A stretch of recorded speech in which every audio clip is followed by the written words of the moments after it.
Hi, Wayne. Hey Jeff, how are you?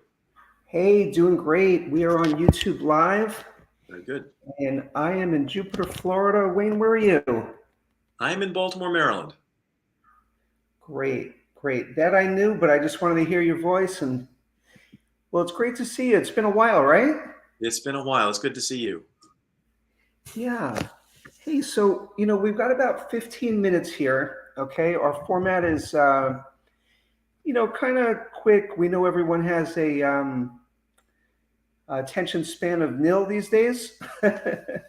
So what I wanted to do was get right into it. You and I are working together for I think about 7 or 8 years now, hmm and I know you as really a fantastic professional in the real estate industry, and that's why we invited you today.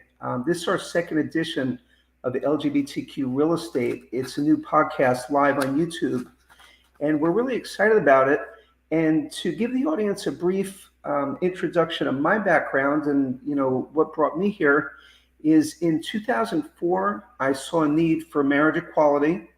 I started a website called gaymarriagelawyers.com, which led to working with a lot of lawyers and financial advisors and eventually real estate professionals who really help same-sex couples and LGBTQ individuals really navigate. And back in 2004, it was a different navigation. I could say that.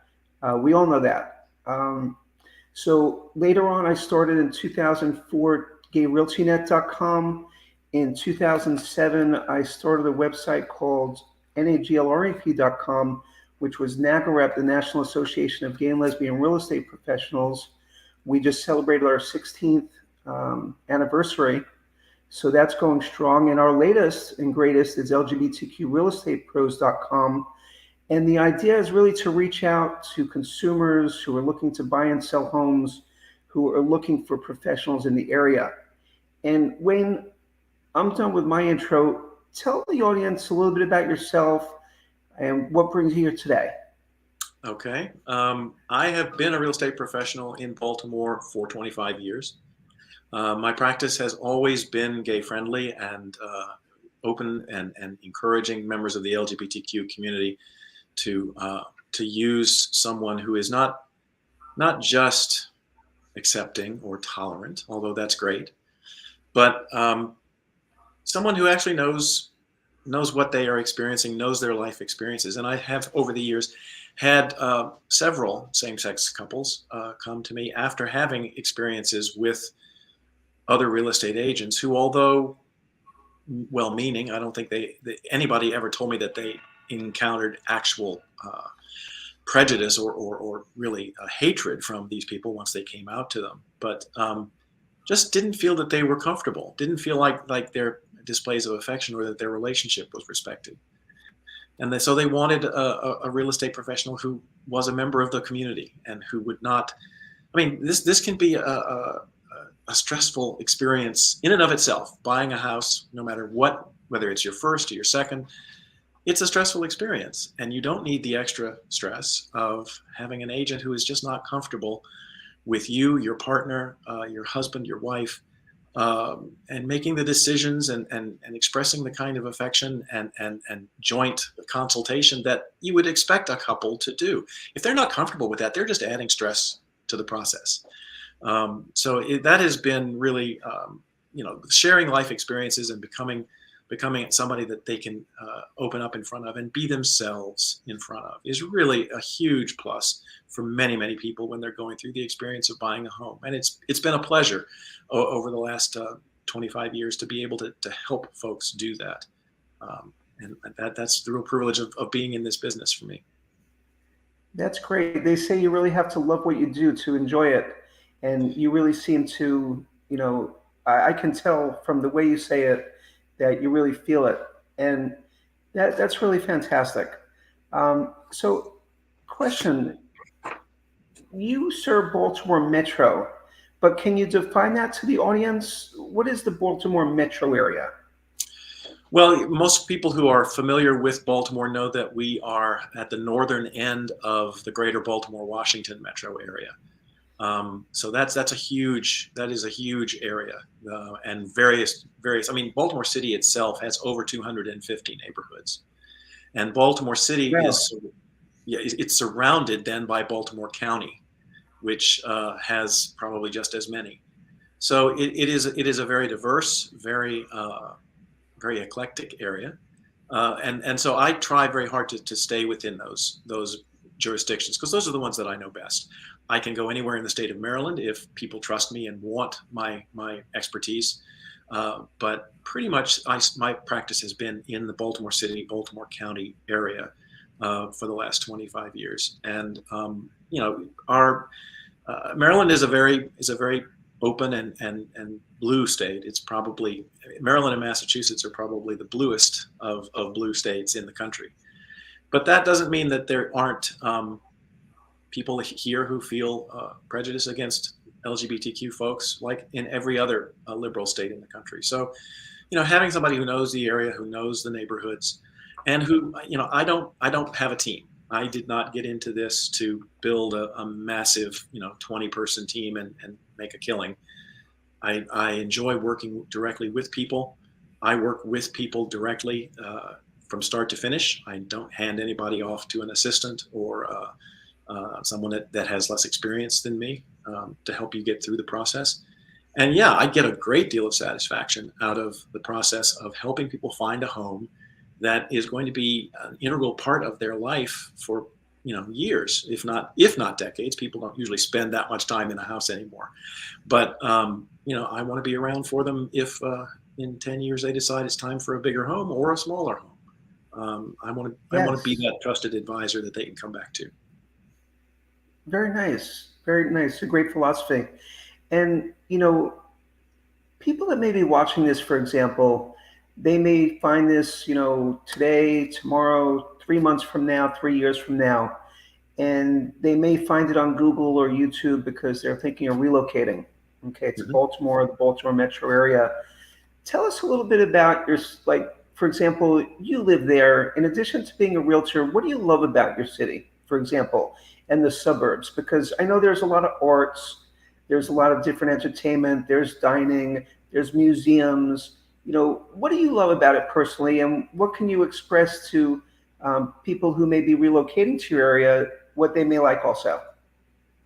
Baltimore has been described to me in the past as the southernmost big city and the northernmost small town, because we sit right in the middle of the Northeast Corridor.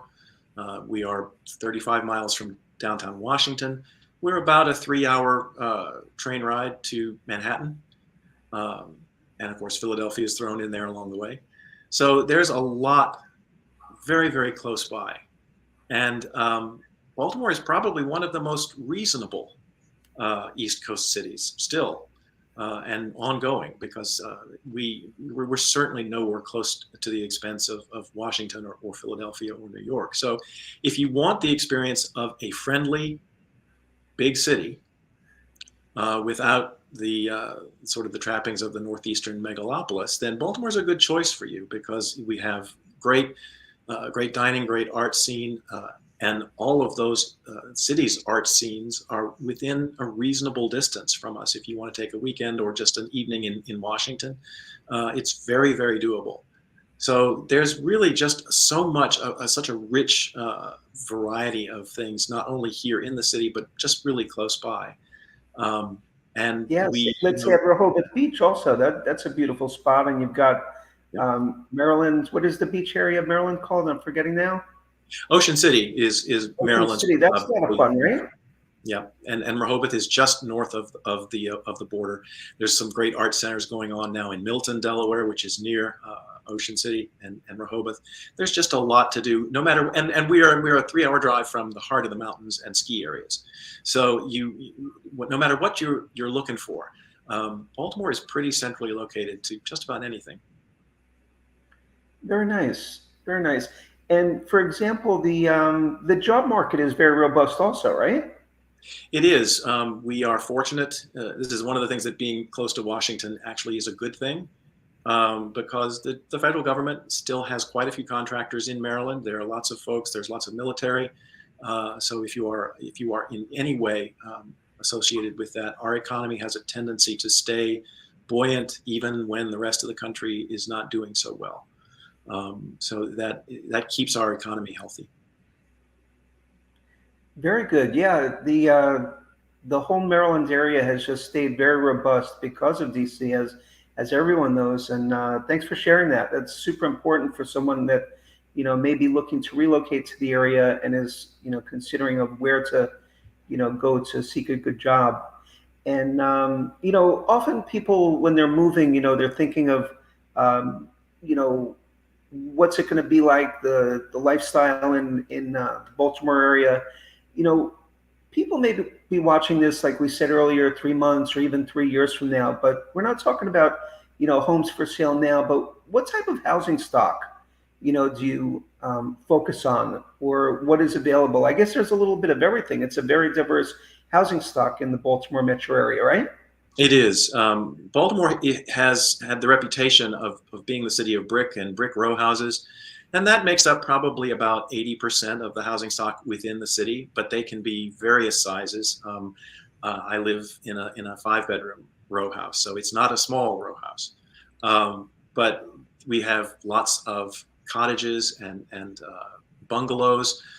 There's sections of the city that were built in the 50s and 60s. So if you're a fan of mid-century modern, you've got a great stock of those to choose from.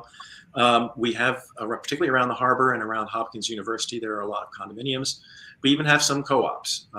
But because of the overall affordability relative to other cities, a lot of those smaller and more affordable in say New York or Washington options, you don't need them here. You can get a nice sized home. You can, as we say in the city, you can live large and still have money to go out and do some things that you can get some fun in as well. You're not house poor when you live in Baltimore.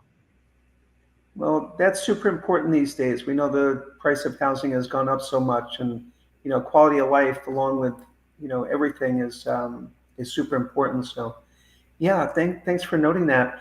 And how about like life for the LGBT community in Baltimore? I understand it is very LGBTQ friendly. You live there, you work there for so long now. Tell us about it as a resident yourself. There are many more neighborhoods now that are openly colonized by the LGBTQ community than ever before. I like that word, colonized. We have a tendency to do that as a group. And one of the newest hot neighborhoods is Hamden, which is sort of an old mill section of the city, which has grown up but still has a lot of its own character. The character of the Baltimore Hun has sort of been adopted by the LGBTQ community, and there's the Hun Fest. There's lots of wonderful restaurants on a street called the Avenue, and you'll see pride flags flying year-round throughout Hamden. Very But nice. in other neighborhoods as well, the harbor has always been very LGBTQ friendly. My area up here near Hopkins University is perennially LGBTQ friendly. There are neighborhoods in Northeast of bungalows and a little bit quieter, a little bit more suburban feel to them that are still in the city and very friendly to our community. And because it is such a blue and liberal area, you find that there's a lot of support and really love among those who are not in our community in these neighborhoods. They appreciate the diversity. They appreciate the perspective that we bring. And if there is, for instance, an occasional unfortunate incident, you'll find that it's not just the LGBTQ households that are putting out their pride flags.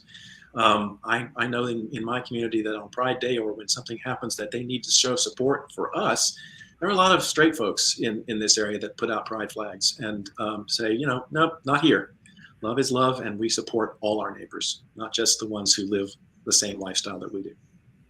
Very nice. Very nice. That's a great little anecdote. And, it really shows you about the community and, who they are, and a sense of community, which, can make everyone welcome. Absolutely. Wow. Well, Wayne, we're at 15 minutes. Is there anything else you'd like to say? The audience now knows your name, Wayne Curtis. You're a realtor in Baltimore, serving the metropolitan and suburban area, they know where to find you. Your website's there. Mhm. Share with us one more thing about you. What's your favorite hobby?